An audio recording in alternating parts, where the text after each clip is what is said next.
Hello friends, welcome to Honey GS classes. 1 July 2022 daily current affairs. Science and technology 2 అంశాలు, economy 2 అంశాలు, summit 1, persons in news 4 అంశాలు. అందులో 2 very important. ఒకటి robo పేరు హోమోసెప్ అని చెప్పేసి, నెక్స్ట్ తెలంగాణ అంశాలు ఒక 3 ఉన్నాయి. 3 నియామకాలు అని చెప్పేసి అధ్యయనం చేయాల్సి ఉంటుంది. సో మనకి ఫస్ట్ ఈ PSLV-C-53 రాకెట్ ప్రయోగము విజయవంతమైంది. ఈ రాకెట్ యొక్క ఇంపార్టెన్స్ ఏంటి అంటే, పోయం తొలిసారిగా ఇండియాలో ఈ టెక్నాలజీ అనేది డెవలప్ అయింది. So what is poem technology మనం అధ్యయనం చేయాలి. ఫస్ట్ మనకి రాకెట్ ప్రయోగం చేసినప్పుడు ఆ రాకెట్ నేమ్ ఏంటి, రాకెట్ ఎక్కడి నుంచి లాంచ్ చేయబడింది, రాకెట్ తీసుకుపోయిన పెలోడ్స్ ఉపగ్రహాలు ఏంటి, అందులో విదేశీ ఉపగ్రహాలు ఉన్నాయా, ఉంటే ఏ దేశానికి, నెక్స్ట్ ఆ ఉపగ్రహాల యొక్క ఉద్దేశం ఏంటి, ఇంకా దీని ద్వారా ఏమైనా కొత్త టెక్నాలజీ డెవలప్ చేసిందా, లైక్ పోయం లాంటిది. రైట్,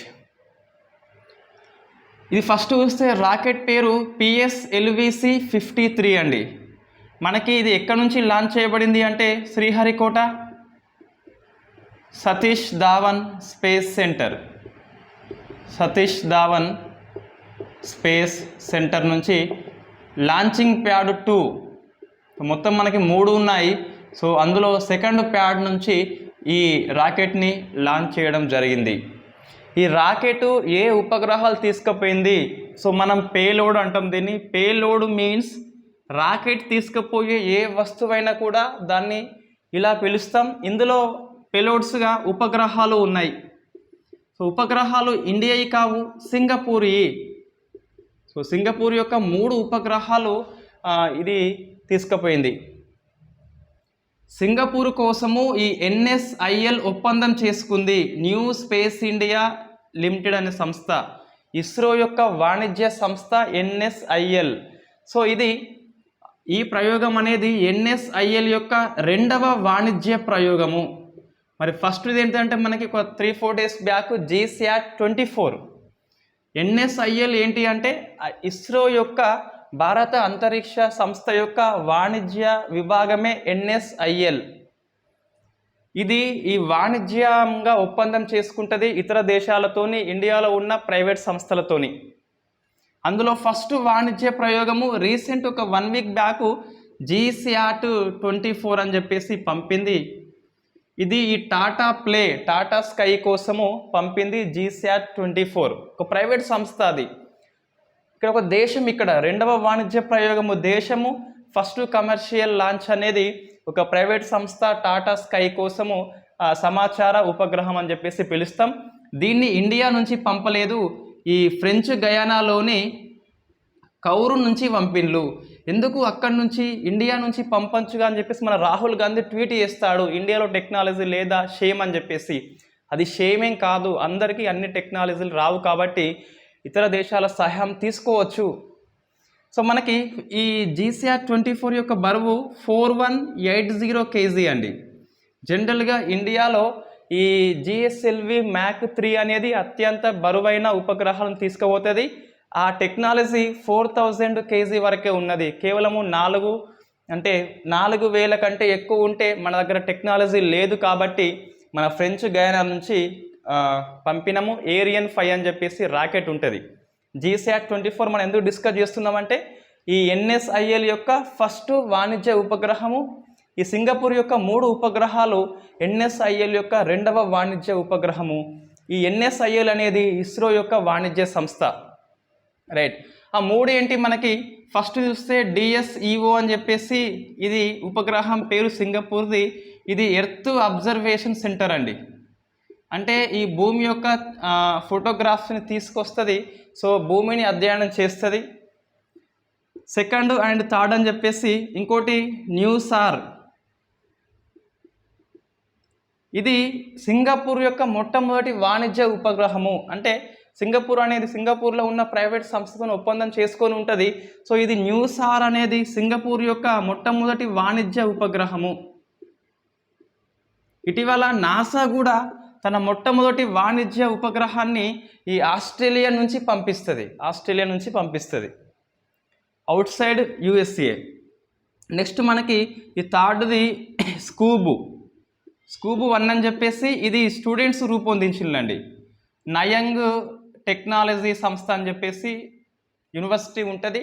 నయంగ్ అనేది ఈ స్కూబు 1ని రూపొందించింది, ఆ స్టూడెంట్స్ రూపొందించిండు. సో 3 ఉపగ్రహాలని కక్షలో ప్రవేశపెట్టింది. ఇంతవరకు మనకి పెద్దగా ఇంపార్టెన్స్ లేదు, కానీ ఇక ముందు చెప్పబోయేది పోయం ఏదైతే ఉందో అది వెరీ వెరీ ఇంపార్టెన్స్. ఇంకా ఈ పిఎస్ఎల్విసి 53 అనేది ఒక 2 ప్రైవేట్ స్టార్ట్అప్ కంపెనీ యొక్క ఉపగ్రహాలను తీసుకువెంది. అది మనకి వెరీ వెరీ ఇంపార్టెంట్. ఫస్ట్ మనం జనరల్గా పిఎస్ఎల్వి రాకెట్ చూస్తే 4 దశల్లో ఉంటుంది, జిఎస్ఎల్వి మాత్రం 3 దశల్లో ఉంటుంది. సో పిఎస్ఎల్వి అనేది మొత్తం మనకి 4 స్టేజెస్లో ఉంటుంది. రాకెట్ చూస్తే ఇట్ట 1 2 3 4 ఉంటుంది. సో 4 దశల్లో దీన్ని ప్రయోగిస్తారు. ఫస్ట్ అండ్ థర్డ్ సాలిడ్ ఇంధనం ఉంటుంది, అంటే ఘన ఇంధనం ఉంటుంది. సెకండ్ అండ్ ఫోర్త్ది ద్రవ ఇంధనం, అంటే లిక్విడ్ ఉంటుంది. So liquid fuel, solid fuel first థర్డ్లో సాలిడ్ ఉంటే సెకండ్ ఫోర్త్లో లిక్విడ్ ఉంటుంది. జనరల్గా ఉపగ్రహం పైకి పోయిన కొలది వీటి పనులు అయిపోయాక విడిపోతాయి. సో 4వది కూడా ఉపగ్రహాన్ని కక్షలో ప్రవేశపెట్టిన తర్వాత జనరల్గా ఇది విడిపోయి దీన్ని ఏమంటామంటే స్పేస్ జంక్ అంటాం. ఏంటిది? అంతరిక్ష వ్యర్థము. మనం ఎలా అయితే డస్ట్బిన్లో పడేస్తామో అట్లనే స్పేస్ జంక్ అని చెప్పేసి ఈ 4వ దశ అయిపోయిన తర్వాత ఈ రాకెట్ అనేది అంతరిక్ష వృధాగా పడిపోతుంది. ఇన్ని రోజులు ఇది పడిపోకుండా స్టెబిలిటీగా ఉండేలా ఈ పోయం అనే వ్యవస్థని ఇస్రో అనేది కొత్తగా పరిచయం చేసింది. సో పోయం అంటే మనకేంటి అంటే PSLV orbit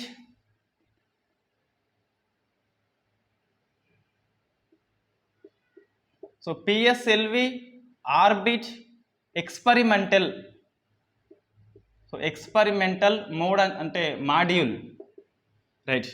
PSLV orbit experimental module అని చెప్పేసి మొత్తం 6 రకాల మాడ్యూల్ని తీసుకువెంది. ఇది ఇప్పుడు ఏంటిదంటే పడిపోకుండా ఈ భూమి చుట్టూ స్టెబిలిటీగా ఉంటుంది. సో స్టెబిలిటీ ప్లాట్ఫామ్ అని చెప్పేసి పిలుస్తాం. ఇది ఇంగ్లీష్లో ఇట్లా చదువుకోవాలి, తెలుగులో స్థిరీకరణ దీన్ని ఏమంటారు అంటే సో స్టెబిలిటీ ప్లాట్ఫామ్ అని చెప్పేసి ఇంగ్లీష్లో పిలుస్తాం మనం. ఇది ఇప్పుడు ఏంటిది 4వ దశ అనేది పడిపోకుండా భూమి చుట్టూ స్టెబిలిటీ ప్లాట్ఫామ్గా ఉండి లోపల మొత్తము 6 మాడ్యూల్స్ తీసుకువెంది. అదే మనకి పిఎస్ఎల్వి ఆర్బిట్ ఎక్స్పెరిమెంటల్ ఏమంటే మాడ్యూల్స్ అని చెప్పేసి. ఈ 6 మాడ్యూల్లో 1 2 అనేది ఇండియా యొక్క స్టార్ట్అప్ కంపెనీలు. ఒకటి చూస్తే ధృవ స్పేస్ కంపెనీ, ఇది హైదరాబాద్ బేస్లో పనిచేసే స్టార్టప్ కంపెనీ. ఇంకోటి దిగంతర అని చెప్పేసి, ఈ దిగంతర అనేది బెంగళూరు కేంద్రంగా పనిచేసే స్టార్టప్ కంపెనీ. ఈ 2 స్టార్టప్ కంపెనీలు ప్రైవేట్ సంస్థలు కాబట్టి వీటికి అవకాశం ఇచ్చిన సంస్థ ఏంటంటే ఎన్ఎస్ఐఎల్ కాదు, మళ్ళీ ఇన్స్పేస్. సో ఇన్స్పేస్ సంస్థ.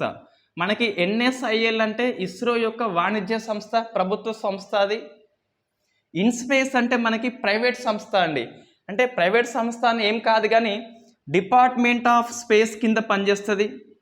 దీని యొక్క ఉద్దేశం ఏంటి అంటే ఇన్స్పేస్ యొక్క ఉద్దేశం అనేది Indian national space authorized centre అండి. Space promotion authorized centre. ఇది ప్రైవేటు ఉపగ్రహాలకి అవకాశం కల్పిస్తుంది.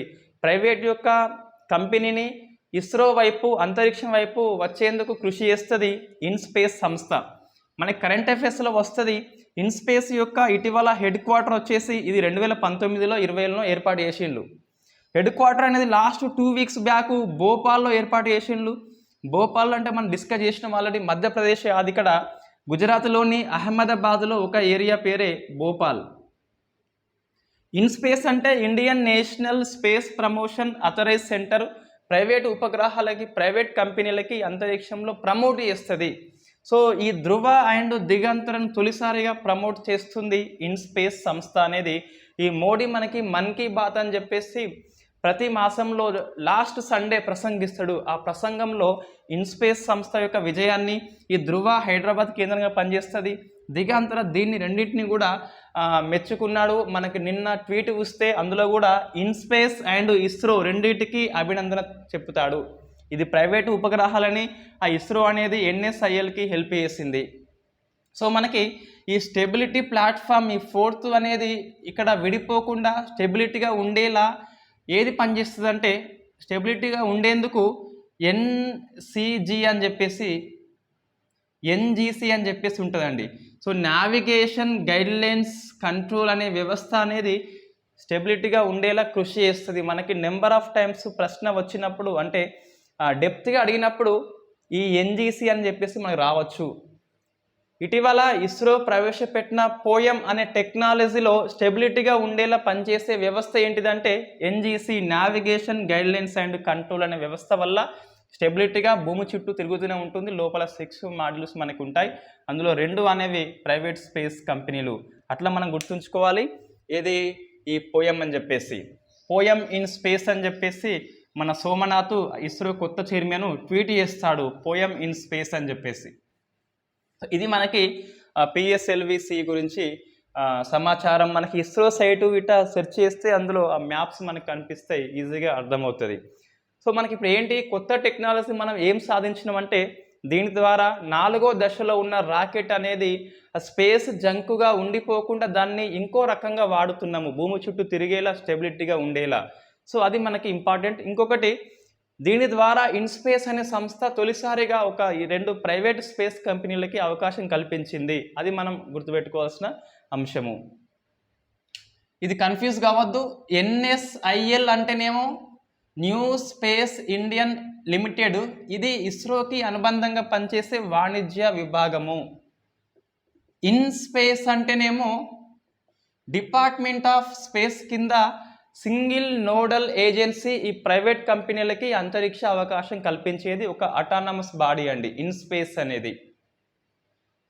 రైట్, నెక్స్ట్ మనకి రింప్యాక్ 2022 అని చెప్పేసి, ఇది ఈ అమెరికాలోని హవాయి ద్వీపంలో జరుగుతుంది, హవాయిలో.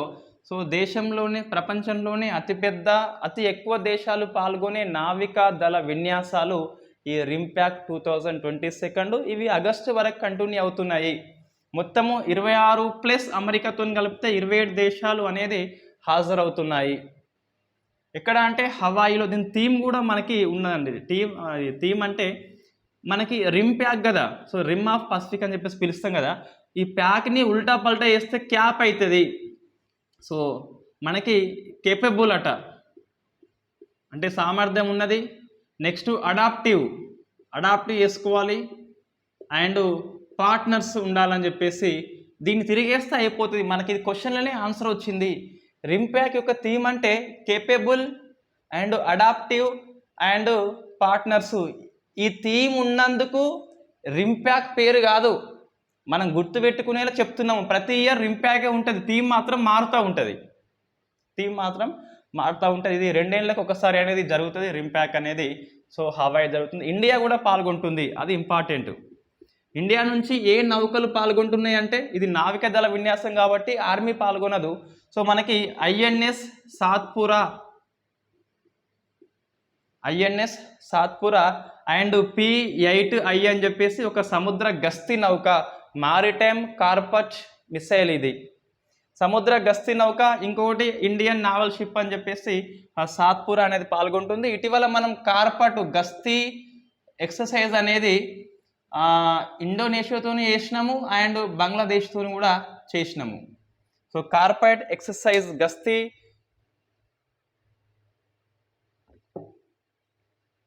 India, Bangladesh and Indonesia. ఇది మనకి 2 టెక్నాలజీలో ఇంపార్టెంట్ డెవలప్మెంట్స్.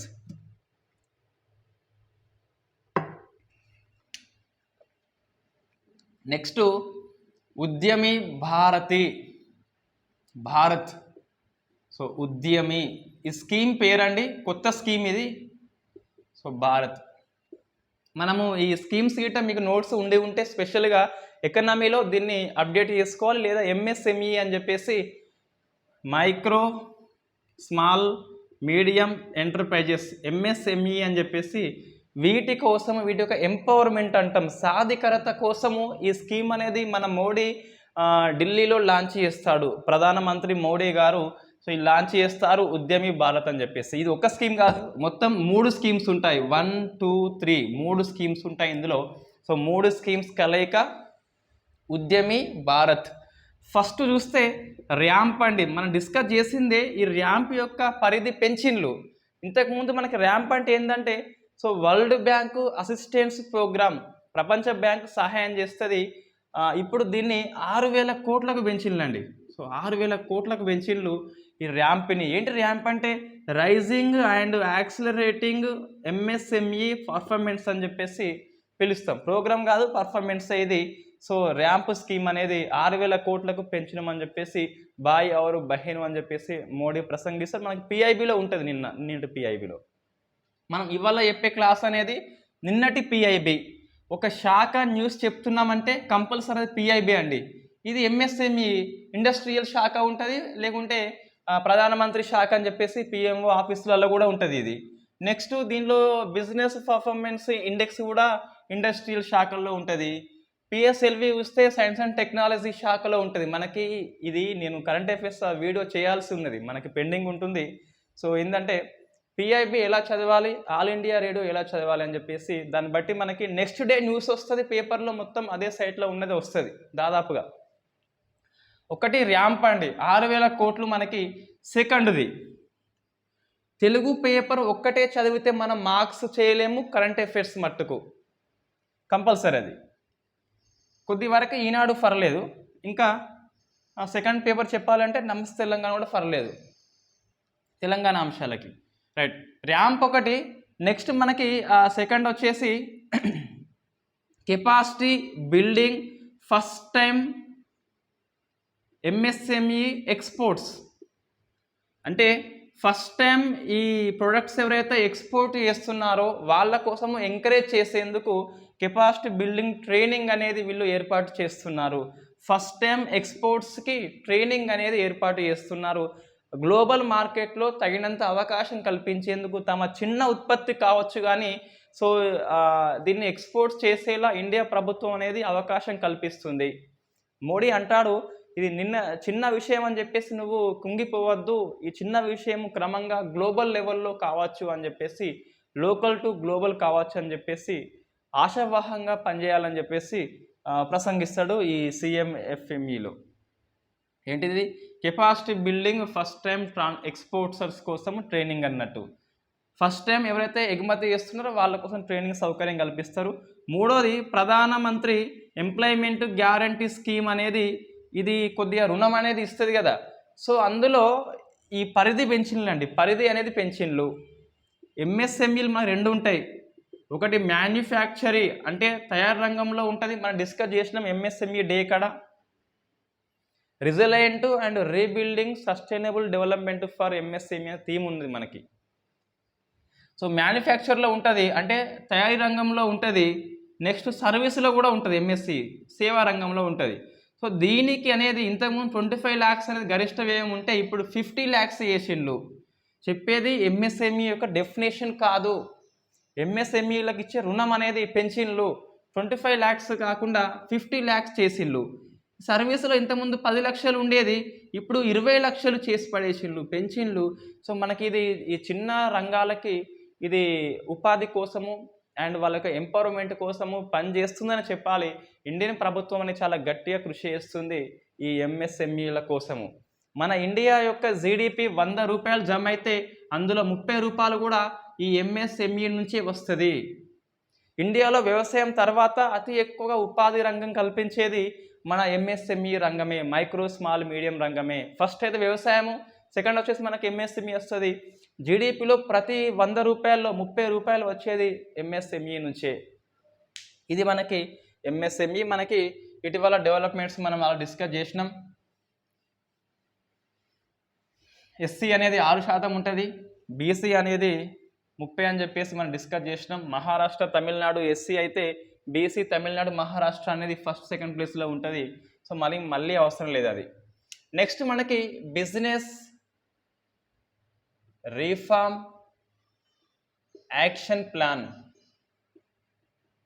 2020. ఇది ఒక రిపోర్ట్ అండి. Department for promotion of industry and internal trade, DPIIT, department for promotion of industry and internal trade అని చెప్పేసి ఇండస్ట్రీని ప్రమోట్ చేసేది, అంతర్గత వాణిజ్యాన్ని ప్రమోట్ చేసే శాఖ అనేది ఈ నివేదికను ఫస్ట్ టైం ప్రచురించింది. ఇంతకుముందు మనకి దీని పేరు ఈజ్ ఆఫ్ డూయింగ్ బిజినెస్ అని పేరు ఉండేది. వాణిజ్య బ్యాంకు యొక్క సూచి సహాయంతో ప్రింట్ చేసేది. ఇప్పుడు దాని యొక్క రిపోర్ట్ పేరు మార్చిండ్లు, బిజినెస్ రిఫార్మ్ యాక్షన్ ప్లాన్ అని చెప్పేసి. మొత్తం 301 సంస్కరణలు ఉంటాయి. వీటిని ఎన్ని అమలు చేస్తుండ్లు అనే దాన్ని బట్టి ర్యాంకింగ్ అనేది ఇచ్చేది ఇంతకుముందు. ఇప్పుడు ర్యాంకింగ్ ఇవ్వకుండా కేటగిరీ ఇచ్చింది. కేటగిరీ ఒకటి టాప్ అచీవర్స్ అనే కేటగిరీ, అచీవర్స్ అనే కేటగిరీ, ఇంకేదో కేటగిరీ ఉంటే మనకు అవసరం లేదు, అది జస్ట్ మనకి ఇది ఒకటి సరిపోతుంది. ఇంతకుముందు రాష్ట్రాలకు ర్యాంకింగ్ 1, 2, 3, 4 ఇచ్చేది. ర్యాంకింగ్ ఇవ్వకుండా ఇప్పుడు గ్రూపులు పెట్టిండ్రు, గ్రూపులో ఎంతమంది ఉన్నారని చెప్పేసి. తెలంగాణ అండ్ ఏపీ అనేది టాప్ అచీవర్స్లో ఉన్నారు. అంత చాలు మనకి. ఇంకా చదవాలంటే దీంట్లో మొత్తము 7 స్టేట్స్ ఉంటాయండి. తెలంగాణ ఉంటుంది, ఏపీ ఉంటుంది, తమిళనాడు ఉంటుంది అండ్ కర్ణాటక ఉంటుంది. సో సౌత్ ఇండియాలో 4 స్టేట్స్ ఉంటాయి. అట్లా మనం డివైడ్ చేసుకోవాలి. ఎప్పుడైనా ఒక దాంట్లో 10 రాష్ట్రాలు ఉన్నాయంటే ఒక లింక్ పట్టుకోవాలి మనము. ఇంకోటి ఈ బాక్రా నంగల్ అని చెప్పేసి ఉంటుంది కదా, పహార్ అని చెప్పేసి పంజాబ్, హర్యానా, రాజస్థాన్ కదా. ఇక్కడ మనకి పంజాబ్ ఉంటుంది, హర్యానా ఉంటుంది. సో రాజస్థాన్ లేకుండా గుజరాత్ అనేది ఉంటుంది. నేను పెట్టుకున్న లింక్ ఏంటి అంటే ఆ టాప్ అచీవర్స్లో కింది వాటిలో కానిది అని చెప్పి ప్రశ్న వస్తుంది మనకి క్వశ్చన్ డెప్త్ అడిగినప్పుడు. పహార్ అంటే బాక్రా నంగల్ ప్రాజెక్టు ద్వారా లబ్ధి పొందే రాష్ట్రాలు పంజాబ్, హర్యానా, రాజస్థాన్ ఎట్లా ఉంటాయో, సో పంజాబ్, హర్యానా, గుజరాత్. నాది కోడ్ కాబట్టి నాకు కంపల్సరీ గుర్తుంటుంది. 100% ఎగ్జామ్లో వస్తే మనం ఆన్సర్ చేయగలుగుతాను నేను. నెక్స్ట్ అచీవర్స్లో హిమాచల్ ప్రదేశ్ ఉన్నది, ఉత్తరప్రదేశ్ ఉన్నది, మధ్యప్రదేశ్ ఉన్నది. అన్ని హెచ్పి, యూపీ, ఎంపీ. ఇక్కడ ఉత్తరాఖండ్ కూడా ఉంటుంది. నెక్స్ట్ కేరళ కూడా వస్తుంది ఇక్కడ. ఇట్లా మనకి ఈ అచీవర్స్లో ఉన్న కొన్ని రాష్ట్రాలు. సో ఇది మనకి ఎవరు, department of promotion industry and internal trade అని చెప్పేసి ర్యాంకింగ్ ఇస్తుంది. తెలంగాణ అండ్ ఏపీ అనేవి ఫస్ట్ టాప్ అచీవర్స్లో ఉన్నాయి. తెలంగాణ స్కోర్ 98.44 అట 100కి. రైట్. నెక్స్ట్ MAMSG, ఇది ఇటీవలనే ఏర్పడింది ఈ గ్రూప్ అనేది. వాస్తవంగా ఇటీవల అంటే 2021 నవంబర్లో, అంటే ఒక 1 ఇయర్ బ్యాక్ అనేది, ఒక 10 months బ్యాక్ అనేది ఏర్పడింది. So multi agency maritime security group అండి. సముద్ర భద్రత కోసము మల్టీ ఏజెన్సీ ఉంటాయి కదా, వాటి మధ్య సమన్వయం తేవాలని చెప్పేసి. కోస్ట్ గార్డ్ ఉంటుంది, ఇండియన్ నేవీ ఉంటుంది. సో అటువంటి వాటి మధ్యన ఏది సమన్వయం తేవాలని చెప్పేసి ఇది ఈ సంస్థను ఏర్పాటు చేస్తారు. దీనికి ఫస్ట్ వచ్చేసి కోఆర్డినేటర్గా ఇటీవల ఫిబ్రవరి మాసంలో అశోక్ కుమార్ని అపాయింట్మెంట్ చేస్తూ మనకి రీసెంట్ కరెంట్ అఫైర్స్ అండి. MAMSG యొక్క కోఆర్డినేటరు అశోక్ కుమార్. మనకి ఫిబ్రవరి 8 to 23 మధ్యన కరెంట్ అఫైర్స్ మనకి కొన్ని ఫ్యాక్ట్ బిట్స్ పెండింగ్ ఉన్నాయి. ఆ పెండింగ్ ఉన్న దాంట్లో ఈ అశోక్ కుమార్ అనేది ఒకటి. మనకి స్క్రీన్ షాట్ తీసి ఉన్నది, దాన్ని నోట్స్ రూపంలోకి రాయాల్సి ఉంటుంది. రైట్. ఇప్పుడు ఎందుకు వార్తల్లో వచ్చిందంటే దీని యొక్క సమ్మిట్ అనేది ఫస్ట్ సమ్మిట్ మనకు జరిగింది ఢిల్లీలో. దీనికి ఈ national security adviser Ajit Doval హాజరైండు. ఈ అజిత్ దోవల్ ఇటీవల కొలంబో మీటింగ్కి వెళ్ళిండు, శ్రీలంక యొక్క కొలంబో మీటింగ్కి. సో ఈ సమ్మిట్స్లో వీళ్ళు మాట్లాడుకున్నారు, సమన్వయం ఉండాలి Indian Coast guard, Indian navy మధ్యన అని చెప్పేసి ఇందులో జరిగింది. ఏంటి NSA ఎవరు, అజిత్ దోవల్ వచ్చేసి మీటింగ్లో మాట్లాడిండు, సమన్వయం ఉండాలని చెప్పేసి మాట్లాడుకున్నారు. నెక్స్ట్ పర్సన్స్ ఇన్ న్యూస్, ఈ బ్రౌన్ జాక్సన్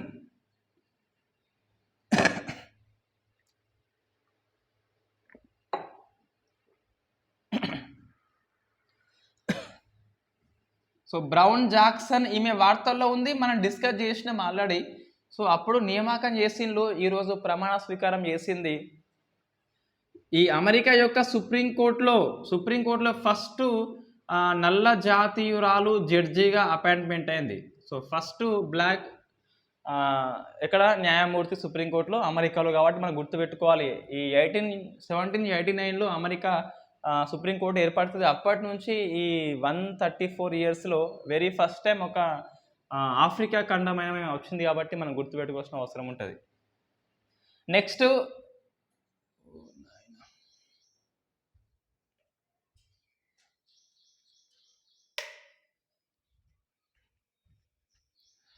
నెక్స్ట్ మనకి ఏక్నాథ్ షిండే కష్టానికి ఫలితం దక్కింది.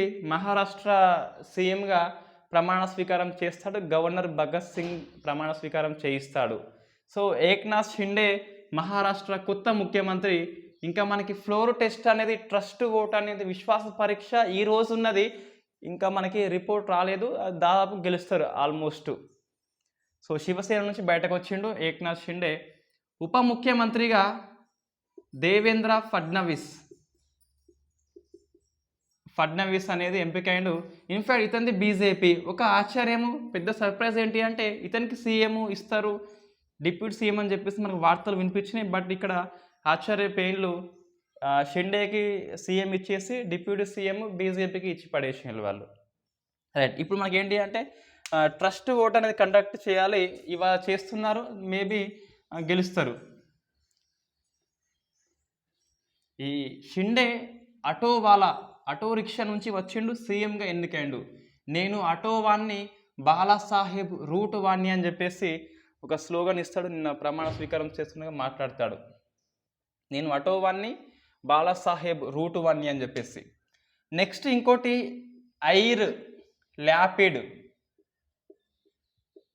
ఇజ్రాయెల్కి మళ్ళా కొత్త ప్రధాని వచ్చిండు. గడిచిన 4 ఇయర్స్లో 5వ ప్రధానమంత్రి అండి. సో ఇజ్రాయెల్ యొక్క నూతన ప్రధాని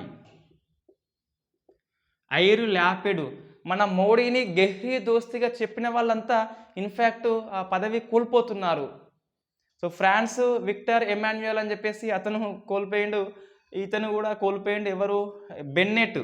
సో బెన్నెట్ గెహ్రీ దోస్తి అన్నాడు, కథం అక్కడ పదవి పోయింది.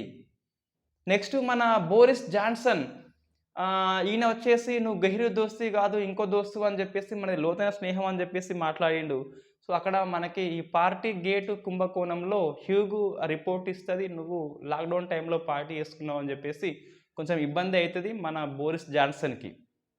ఫ్రాన్స్ అధ్యక్షుడు కొద్దిగా మెజార్టీ కోల్పోయిండు, ఫ్రాన్స్ అధ్యక్షుడు ఇబ్బందులో ఉన్నాడు, ఇజ్రాయెల్ ప్రధాని ఇబ్బందులో ఉన్నాడు, మన ఇంగ్లాండ్ ప్రధాని ఇబ్బందులో ఉన్నాడు. వీళ్ళంతా మన ఇండియా యొక్క బెస్ట్ ఫ్రెండ్స్ వీళ్ళంతా. రైట్, అందుకే అట్లా కావట్లేదు, కానీ మనం అట్లా గుర్తుపెట్టుకోవాలన్నట్టు.